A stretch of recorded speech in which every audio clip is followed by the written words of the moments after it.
Vous écoutez Pierre Nantel. On va retrouver le co-animateur du balado. Prends pas ça pour du cash, Philippe Richard-Bertrand. Bonjour, Philippe Richard.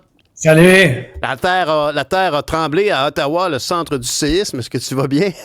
Oui, mais écoute, ça a eu des répercussions un peu partout dans les marchés. On en a parlé à l'international. Il y a de très grands quotidiens mondiaux, là, autant au niveau de l'État de New York qu'en Europe, où on a parlé de cette démission surprise de la ministre.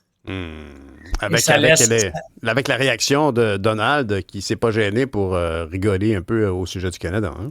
Non, et puis c'est bizarre, mais je pense, tu sais, au début, les premières fois que j'ai entendu ça, c'est pas venu me chercher, mais là, bon, tu sais, quand tu perpétues la blague à plusieurs reprises, là, ça commence un petit peu à m'énerver personnellement. Ben mais oui. bon. C'est parce qu'honnêtement, c'est un peu... on voit le personnage, on se sent vulnérable. Mais c'est de notre faute, là. C'est nous, c'est notre Parlement qui travaille pas depuis 3 mois. C'est notre Parlement qui se retrouve avec un premier ministre qui s'accroche, puis qui... Moi, je me demande, mais je veux pas trop parler de politique, mais je sais par contre que François-Philippe Champagne, qui normalement a toujours plein de bons mots à dire, puis c'est vraiment le lapin énergiseur du gouvernement libéral, était là pour soutenir des projets au Québec. Le Nordvolt, entre autres, mais Lyon électrique. Et là, aujourd'hui, c'est mauvaise nouvelle sans pile. Même François-Philippe Champagne, qu'est-ce qu'il dirait devant la situation qui est aujourd'hui, que Lyon s'est mis à l'abri de ses créanciers? C'est quand même comme toute une claque d'en face pour tout le monde. On a mis des sous publics là-dedans. C'est une troisième secousse. Là. Ce qu'il faut comprendre, c'est que cette secousse-là, c'est comme... Pense un peu, là, quand il y a un tremblement de terre, des fois, il y a des tsunamis, puis après le tsunami, il y a des inondations. Donc, tu sais, c'est un effet. Tu as eu Nordvolt, tu as eu Taiga Motors, qui faisait des motomarines électriques. Tout ça est en faillite. Ça a été racheté par un Anglais.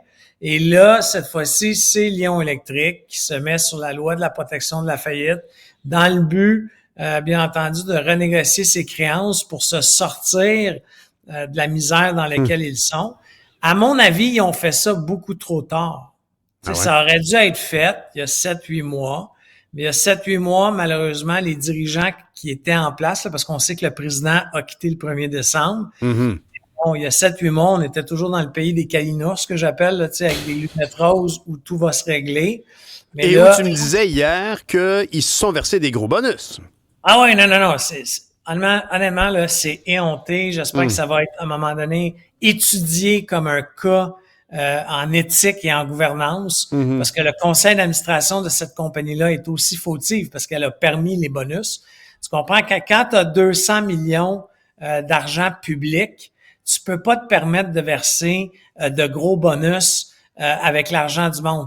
Tu peux pas non plus t'assurer que dans d'autres cas, les mêmes actionnaires, les mêmes dirigeants, ils ont vendu pour 50 millions d'actions depuis 2021. Ouais, c'est dégueulasse. Eux-mêmes. Ils savaient, ben oui. Puis ce qui est tellement triste ici, Philippe Richard, c'est que encore hier soir, j'étais chez nous, j'ai vu passer un autobus scolaire avec des pare-chocs bleus, puis j'ai constaté qu'il faisait pas de bruit, puis je me suis dit, pourtant, quel bon projet. Tu sais, tu parlais de Taiga, il faisait des motoneiges et des motomarines électriques. C'était des versions électriques de véhicules qui, normalement, fonctionnent avec des moteurs à essence. Et j'en ai jamais vu, moi, des Taiga. Je veux dire, je connais pas les skidoo en vie, là, je fais pas de motoneige, mais j'en ai à peu près jamais vu. Tandis que des autobus Lyon, ça marchait, c'était efficace, c'était électrique, c'était sans bruit pour les villes, puis tout ça. Il y a eu des ventes. Puis comment ça se fait que ça périclite, alors que, clairement, ça semble être un produit intéressant? Ouais, mais fais attention, là, parce qu'il y a eu beaucoup de problèmes de productivité. Il y a beaucoup d'autobus qui sont à l'arrêt, là. Il y a un client de Lyon Électrique qui en a acheté 75, qui en a exactement 10 qui sont à l'arrêt dans sa cour. Il y a une poursuite aux États-Unis pour des problèmes de défaut de fabrication. Il y en a une qui a pris feu il y a 1 mois en Estrie pour un problème connu de chaufferette. Tu sais, je pourrais t'énumérer des choses comme ça. Non, je comprends. On est allé. Mais t'es d'accord avec moi qu'il y en a dans la rue. Il y en a dans la rue, là. On les voit, ils marchent. Tu sais, fait que c'est comme. Il y a un problème. Il semblerait donc que tu as un produit viable, mais qui est une entreprise qui est mal gérée, mal planifiée, tu sais, comme. Je trouve ça pitoyable. Je trouve qu'il y a un parallèle boiteux avec Taiga, parce que Taiga, factuellement, il en a vendu combien? Tu sais, 300? 1000. That's it. Fait que, 1000, c'est pas rien que ça, mais dans les deux cas, les cas sont très similaires. Honnêtement, tu trouves? parce Oui. que Taiga, quand que le syndic de faillite est rentré, ils ont réalisé que ils faisaient faire des pièces, les pièces arrivaient à l'usine, les pièces étaient mal usinées, fallait qu'ils réusinent dans l'usine de Taiga. Il y avait des problèmes d'étanchéité de la coque, tu sais, imagine eau et batterie électrique, me semble que c'est pas un bon mix. Non.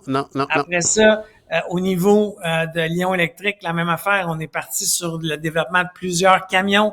On a décidé de faire une usine de batterie. À un moment donné, au même titre que moi, là, tu sais, comme entrepreneur, moi-même, à un moment donné, je suis obligé de dire à ma propre gang, là, dans ma propre compagnie, on a 3 produits. Il faut devenir les meilleurs dans les 3 produits. C'est toujours le fun d'en développer un 4e, un 5e, un 6e, mais on peut-tu devenir se concentrer sur quelque Exactement. chose.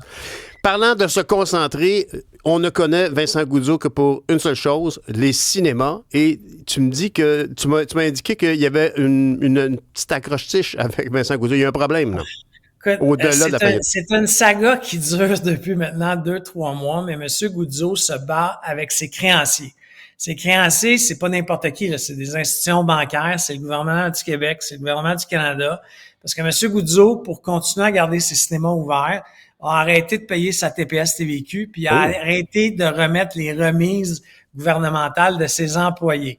Tu comprends que ça regarde pas très, très bien. M. Goudzo a même opéré sans numéro de TPS-TVQ la semaine dernière, selon ce qui est rapporté à la Cour. Pendant quelques jours, l'entreprise a carrément fonctionné de façon illégale en fonctionnant sans numéro de TPS-TVQ. Incroyable. Un ce gros qui me fait sursauter là-dedans. En terminant. Oui, c'est juste qu'il se bat en ce moment pour que ces chiffres, donc qu'il a fournis à ses créanciers, ne soient pas fournis à Revenu Québec et à Revenu Canada.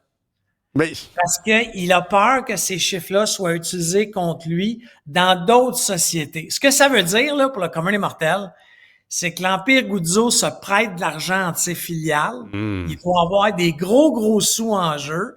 Ça doit pas être trop legit. Ouais, Il veut surtout pas que le fisc ait les papiers dans ses mains pour lancer des vérifications comptables dans les autres sociétés. Ce potentiel candidat conservateur a toujours été flamboyant et sa faillite ne se fera pas dans le silence, de toute évidence. Merci Philippe Richard. À demain. Allez, à demain. Bye.